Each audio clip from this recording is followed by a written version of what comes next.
तो hello guys, आज के मैं इस वीडियो बताऊँगा कि इंडियन ऑयल रिक्वायरमेंट में 2026 की वैकेंसी आई है, जिसमें आपको दिख रहा होगा ग्रेजुएट इंजीनियर के लिए ग्रेड ए के लिए, ऑफिसर मार्केटिंग के लिए ग्रेड ए के लिए, ऑफिसर लॉ के लिए grade A, assistant quality control officer के लिए grade A0 diploma engineering grade E0। ये वेरियस पोस्ट है, डिफरेंट पोस्ट, अलग अलग पोस्ट है, अलग अलग वैकेंसी की। और आपको जिसमें आपको दिख रहा होगा सैलरी पे स्केल 50,000 से 1,60,000 ग्रेड ए वालों के लिए, ग्रेड A0 के लिए 40,000 से 1,40,000 के बीच, ग्रेड E0 के लिए 30,000 से 1,20,000 के बीच है। आपको एप्लीकेशन स्टार्ट डेट हो रही है 14 अगस्त से, और एंड है अभी 3 सितंबर। आपको सभी टाइम अच्छे से आप भर सकते हैं। फिर आपको बताऊँगा ग्रेजुएट इंजीनियर, ऑफिसर मार्केटिंग और ये सब के बारे में। एलिजिबिलिटी क्राइटेरिया क्या है? आप इंडियन होने चाहिए पहले तो। फिर आपका जो भी आपने मतलब जिसमें भी आपने पढ़ाई करी है, जिसमें भी आपने ना स्टडी करी है, उसमें आपको पार्ट टाइम या आपने ऑनलाइन ना किया हो या वर्किंग प्रोफेशनल ना किया हो, वो भी नहीं आएगा। या लॉन्ग मतलब डिस्टेंस वाला भी ना किया हो, मतलब दूर से पढ़ाई, मतलब ऑनलाइन घर पे बैठे बैठे, या फिर आपने पार्ट टाइम भी ना किया, वो भी नहीं चलेगा। आपको ना फुल टाइम या फिर आपका रेगुलर होना चाहिए, तो ये आप इसके लिए आप अप्लाई कर सकते हो। फिर आपका है सैलरी पे स्केल, मैंने जो आपको बताया वो। अब आपको मैं बताता हूँ एजुकेशन क्वालिफिकेशन। ग्रेजुएट इंजीनियरिंग के लिए क्या होगा, 65% होना चाहिए जनरल EWS और OBC के लिए, और बाकियों के लिए 55%। ऑफिसर में भी यही है, 60% होना चाहिए प्लस 2 इयर्स का MBA आपने किया हो, और 55% बाकी लोगों के लिए।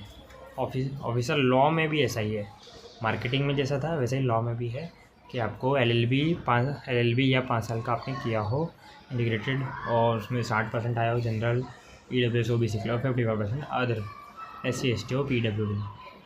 और असिस्टेंट क्वालिटी कंट्रोल में भी यही है। डिप्लोमा इंजीनियर ट्रेनिंग में आप 3 इयर्स का डिप्लोमा आपने किया हो 65% मार्क्स के साथ, और 55% का रिलेवेंट डिसिप्लिन SC ST और PWD के लिए 55%। एज लिमिट आपकी आपको मैं बता दूँ, ग्रेड ए वालों के लिए 26 ईयर, ग्रेड E0 के लिए 26 ईयर, ग्रेड ए वालों के लिए 28 ईयर जो कि ऑफिसर हो या मार्केटिंग में हो, और लॉ ऑफिसर के लिए भी 30 years, and assistant quality control officer के लिए ग्रेड E0 के लिए भी 30 ईयर्स।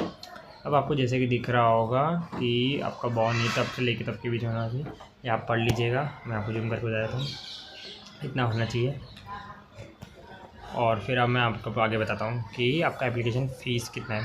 एप्लीकेशन फ़ीस जैसे कि आपको दिख रहा होगा SC ST PW के लिए अभी मतलब उतना जितना होना चाहिए उतना लगता है। अदर कैटेगरी के लिए 1000 होगा, और GST के साथ क्रेडिट डेबिट कार्ड या नेट बैंकिंग जो भी आपके पास हो वो आप यूज़ करके भर सकते हैं। कंप्यूटर आपका सिलेक्शन प्रोसेस कैसा होगा, पहला होगा CBT, दूसरा होगा ग्रुप डिस्कशन, तीसरा है पर्सनल इंटरव्यू, चौथा है मेरिट लिस्ट। अब सेक्शन ए में मैं आपको बताता हूँ पैटर्न कैसा होगा। 100 मार्क्स का क्वेश्चन होगा, 100 क्वेश्चन होंगे 100 मार्क्स के। सेक्शन ए में जनरल एप्टीट्यूड होगा, 20 क्वेश्चन जो होंगे 60 मिनट्स में पूरे करने होंगे आपको। सेक्शन बी होगा डोमेन नॉलेज, वो होगा 50 क्वेश्चन जिसमें आपको 90 मिनट दिए जाएंगे। अब मिनिमम क्वालिफिकेशन मार्क्स क्या होगी जो जिससे हम पास हो सकते हैं। अब जनरल वालों के लिए 40% है, A एंड B दोनों के सेक्शन मिला के, और ओवरऑल होना चाहिए 45। फिर SC ST के लिए जैसे कि आपको 35 और दोनों सेक्शन मिला के, और टोटल होना चाहिए 40। PWD के लिए 25, टोटल होना चाहिए 30%। फिर आपको जो सैलरी के बारे में आपको मैंने बता दिया वो। अब अप्लाई कैसे करना है, आपको सबसे पहले WCL की वेबसाइट पर जाना है, फिर उसके करियर पोर्टल पर जाना है। करियर पोर्टल में आपको जो जॉब की ओपनिंग दिखाई दे रही होगी, फिर अप्लाई ऑनलाइन करना है। उससे भी पहले अगर आपने नई रजिस्ट्रेशन किया, आप न्यू रजिस्टर हो आप, तो आपको रजिस्ट्रेशन करना पड़ेगा। फिर आपको इधर से अप्लाई ऑनलाइन पर जाके क्लिक करके आपको फिलअप करना होगा फॉर्म। बाकी जो भी डिटेल्स होगी आपको एक एक करके फिल करनी होगी, और मैं आपको अपनी डिस्क्रिप्शन लिंक पर ये सब दे दूँगा, नोटिफिकेशन की PDF एंड लिंक दोनों। फिर आपका स्टार्ट डेट होगा ऑनलाइन एप्लीकेशन जो मैंने आपको बताया।